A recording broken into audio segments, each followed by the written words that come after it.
Greetings, class. Hope you guys are doing good. I'm going to talk a little bit about the assignments that were due for week one. We're going to be talking about the initial documents for the DOS household, and then also the cash flow analysis. So this is typically something that we will be going over in class. But since this week we were not able to meet and I had recorded information kind of highlighting week two, I wanted to go ahead and give you a short video of description to help kind of help you as you prepare. And so if you remember, our end goal is to create just a solid financial plan for this household. And so we're going to be going through all the different aspects of the financial planning process.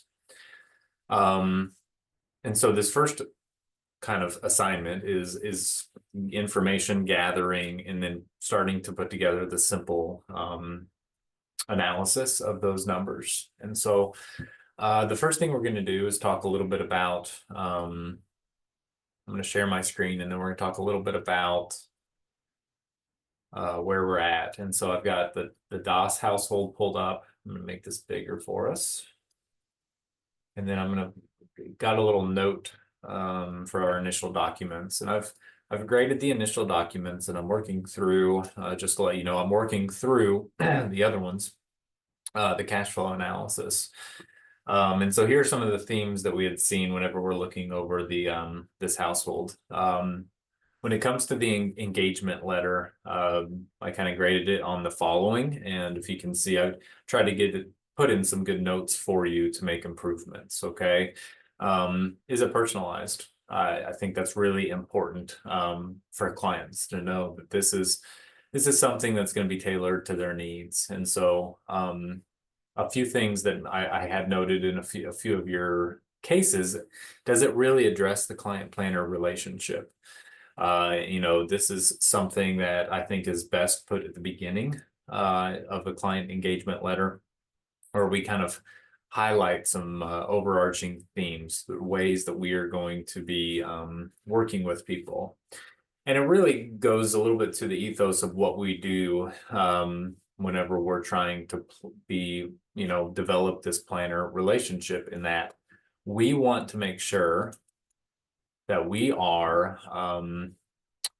coming alongside the client and not ruling and reigning and making all of these decisions in their financial plan. Because the tendency can be is that you step into a situation where you see need, and then you go ahead and you get your little tablet out as a doctor and you start making prescriptions. It's not our job to be prescriptive as much as it is our job to come alongside of them and help them see where they're at. So if there is change that need to be made, and most often there will be, that they're going to be able to recognize that, and then be empowered to help make adjustments. And so this is kind of all in that discovery planning piece. And you'll kind of notice a theme as we talk through these points, is that each one of these is more, again, it's more than just a process for us to figure out if someone's saving enough in retirement or if they're doing this or that thing correctly. So much of it is going to be associated with the relationships with money and the relationships with each other, especially in this type of situation where you have a younger married couple. It's going to be talking to their goals in life and bigger, higher reaching objectives than just simply like, how are we going to be managing your money, even though there might be a practical aspect to that would be covered as well. What is the proprietary process that you're going to use? One thing that a lot of you did not discuss, which could be included, is just some of you talked about how often you would want to meet with them and review. Well, it's the process that we're going through. We've collected the information, right? And we're going to be making recommendations.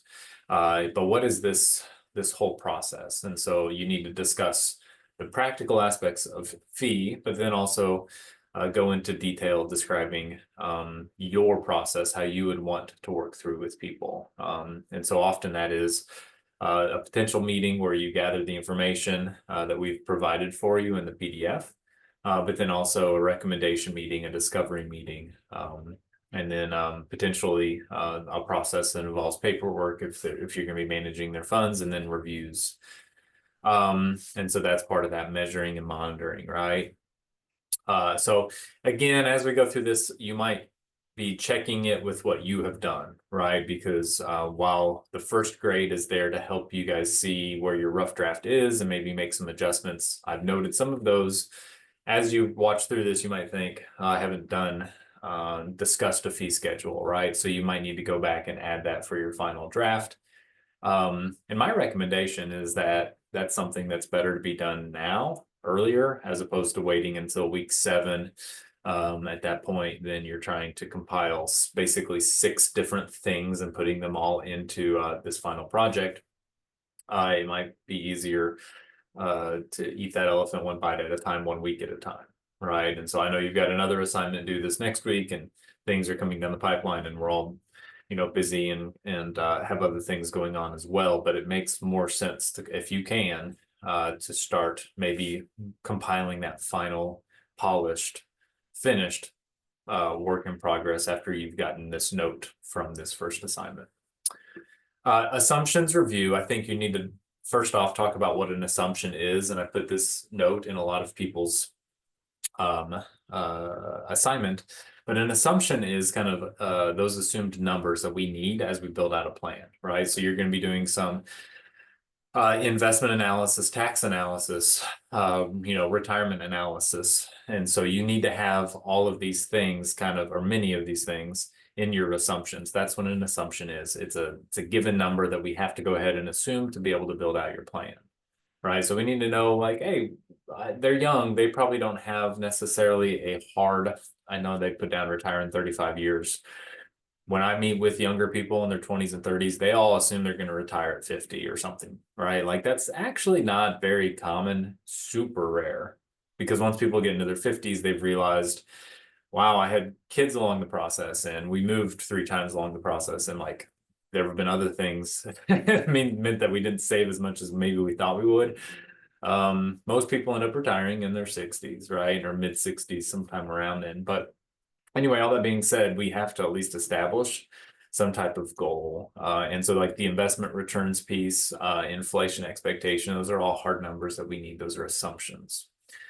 Under client profile and goal, here are some questions you might consider, right?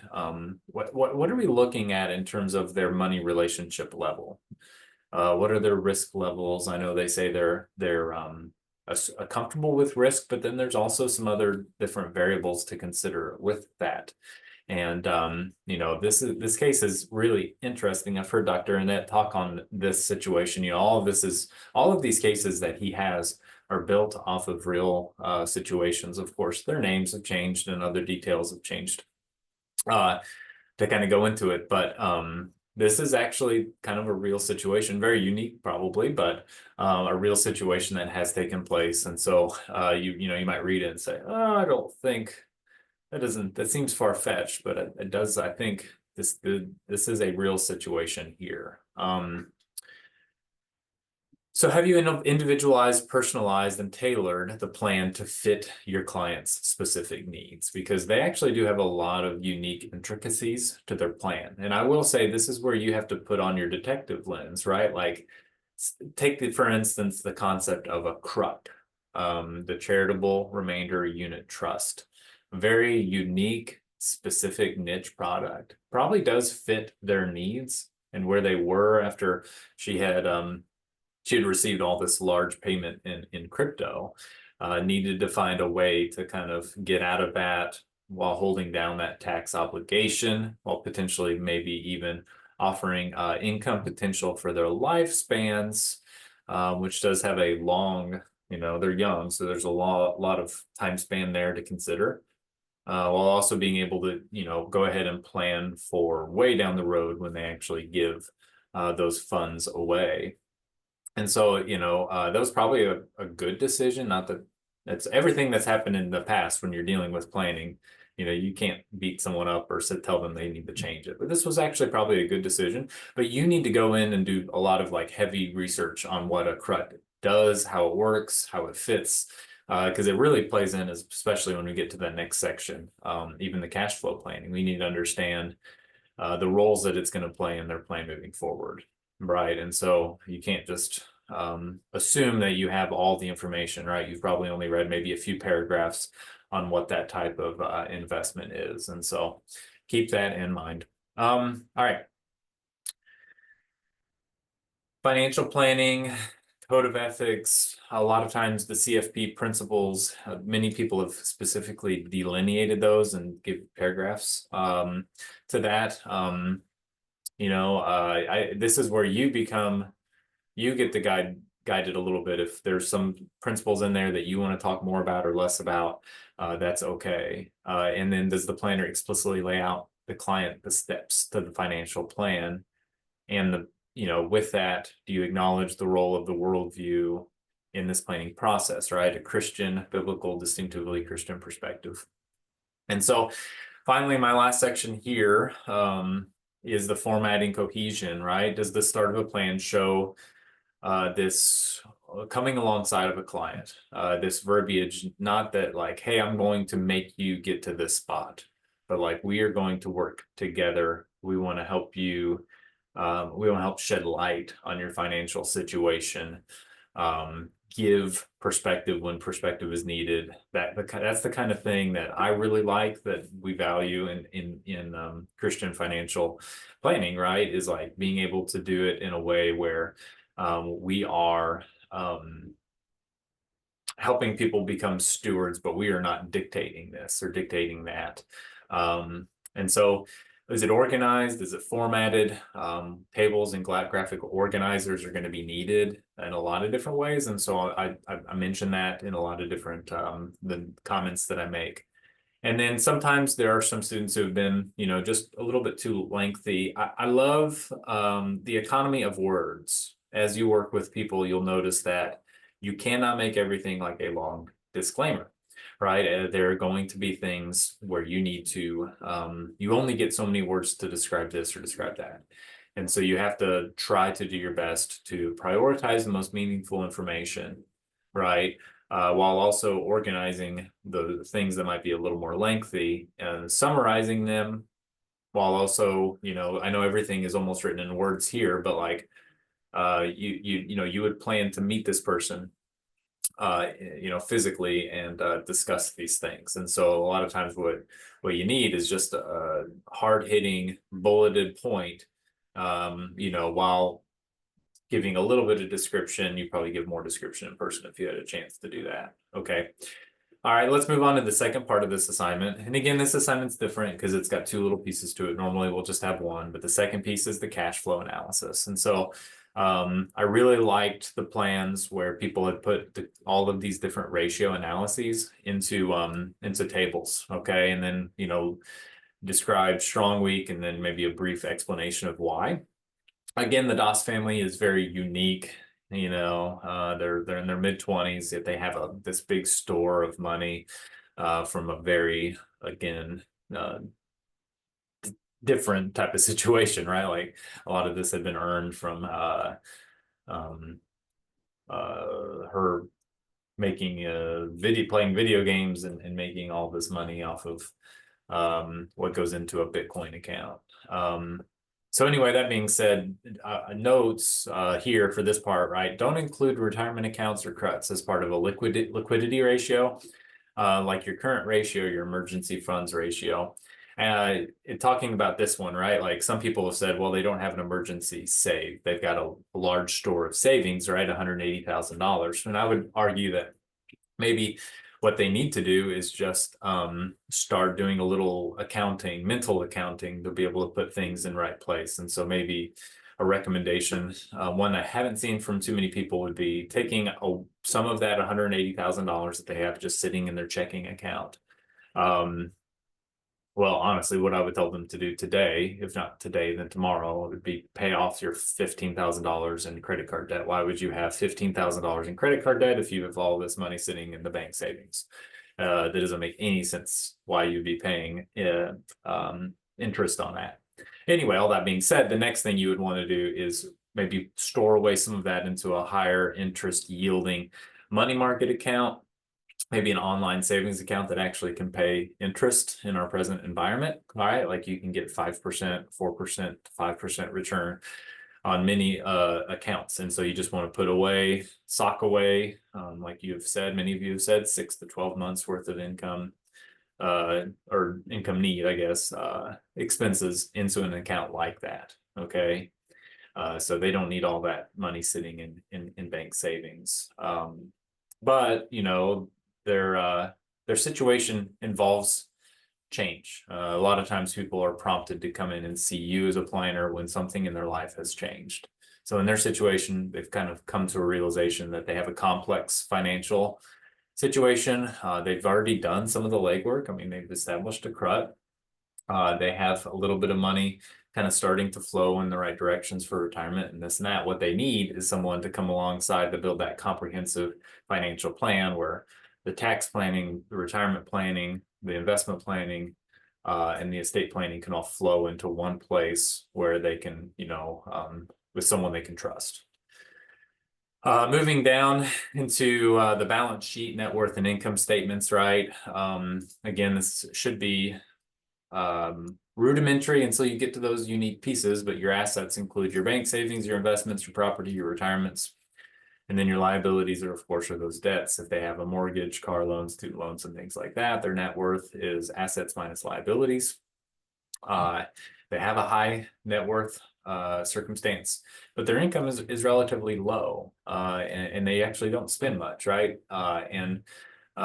Furthermore, you know, as you get into the recommendations, I kind of put this down because I think this is important. There are many red flags in this plan.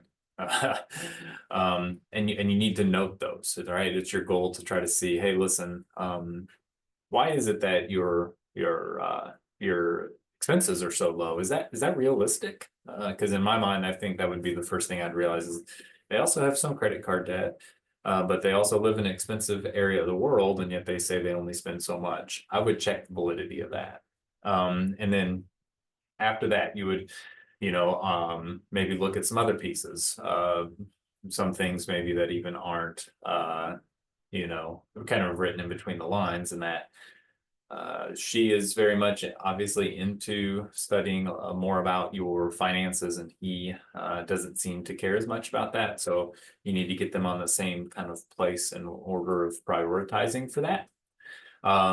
You know, they have had a history of maybe getting burned a little bit with giving money to their church as well. And so you need to kind of encounter those things. And so that's where what you want is some type of graphic organizer or thing to help them put it in place. And so I was going to show you in the past, in my work, we've used a few different graphic organizers to help with clients. This is one that they had used before I started working here. We made some changes to it, but here you can see what we do is we talk over the tax diversification of their assets, right? Because there's very different reality when you're working with tax deferred, taxable, and tax-free accounts. Discussed that a little bit, I think, in our first meeting. We talk a little bit about their cash flow here, money coming out, and debts here, as well as a little bit on taxes, what they're actually paying, which usually clients know very little about. So that's an example of like a one-page financial plan that you might have. This is not really a plan as much as it is just an information gathering tool. Whenever I've worked with people in the past, this is something that we've created for clients, right? But what if someone was trying to create their own budget, trying to do their own, you know, little balance sheet or net worth or income? I've helped people just in general with this kind of stuff. And so here's an example of one that I've helped some people create. This is our kind of different accounts that you have. So here at the top, you would have spending. This was divided between tax things you can take out for taxes and things you can't. and then how much money you can potentially, different categories you could save into, money coming in, money coming out. So money in, money out, how much you're able to save, how much your cash basis is changing, and then a net worth statement here where you add up all the things that you have. You can track how much it's changed over time, and most of it's formula driven. And so thought I'd kind of show you that as an example of ways that people kind of gather this info. When we've been going through the Kingdom Advisors curriculum too, there's some really useful things in that. And so this is kind of a forum. Probably should stop sharing my screen first. So this is a form that we've used at work. I really love the actually the margin meter on the bottom here, where you can see different stages in people's lives. Okay.